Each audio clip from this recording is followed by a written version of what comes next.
ఒక ఛానల్ కేమో 43 పుర్రెలు దొరికినాయి, వందలాది శవాలు దొరికినాయి. ఇంకో ఛానల్ కేమో కుళ్ళిన మహిళల శవాలు దొరుకుతున్నాయి. ఇంకో ఛానల్ కేమో 130 శవాలు దొరికినాయి. ఇక ఇంకో ఛానల్ కి అయితే 13 ఏళ్ల క్రితము ఒక అమ్మాయికి అంత్యక్రియలు జరిగినాయి కదా, ఆమె శవం ఇప్పుడు దొరికిందండి వీళ్ళకి. మరి అదేందో మొన్న నేను ధర్మస్థల పోతే ఎక్కడైతే ఈ 13 ఏళ్ల క్రితం చనిపోయి అంత్యక్రియలు జరిగిన అమ్మాయి ఉందో ఆ అమ్మాయి కాలి బూడిదైపోయిన ప్లేస్ లా 13 ఏళ్ల చెట్టు పెరిగింది. కింద విగ్రహం కూడా పెట్టిన మీకు చూపించిన కూడా ఒక వీడియోలో. కానీ ఈ ఛానల్ వాళ్ళకి మాత్రము ఈ అమ్మాయి శవం ఇప్పుడు దొరికిందంట 13 ఏళ్ల తర్వాత.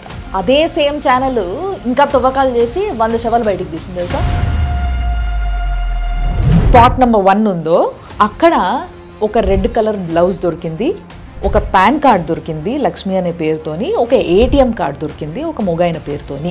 ఈ నేత్రావతి నదిది ఏదైతే ఘాట్ ఉందో ఈ ఘాట్కి మొత్తం ఈ చుట్టుపక్కల అడవిలలోనే కొన్ని బాడీస్ ని పాతి పెట్టడం జరిగింది, కొన్ని నదిలకు వదిలేయడం జరిగింది.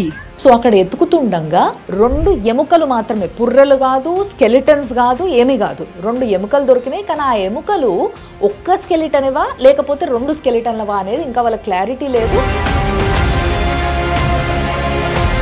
ఇక్కడ నుంచి కరెక్ట్ 100 మీటర్స్ లోపల సౌజన్య బాడీ దొరికిందంట. ఎగ్జాక్ట్ గా నేను నిలబడ్డదానికి వెనకాల అడవిలో ఆ అమ్మాయి బాడీ బట్టలు లేకుండా చింపేసి ఆమెని చేసి చేసిన మర్మస్థలంలో మొత్తం మట్టి కొట్టి లోపల పిల్లని నానా హింస చేసి చంపేసిండ్రు. ఒక 20 కేజీల ఉప్పు తీసుకుపోయినరంట, కొన్ని కెమికల్స్ కూడా తీసుకుపోయినరంట సిటీ మొత్తం కూడా. ఎందుకంటే తవ్వుతున్న కొద్దీ శవాలు ఉన్న దగ్గర పురుగులు,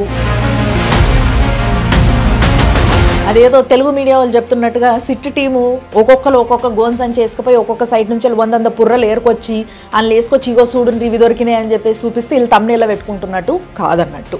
నేను పొయ్యి తిరుగుతున్నప్పుడే వర్షాలు పడుతుంటే అసలు చాలా కష్టంగా ఉంది అందులో నడవడము, అసలు అదంతా కూడా. అలాంటిది ఇప్పుడు వాళ్ళకి ఇంకా పెద్ద టాస్క్ అది.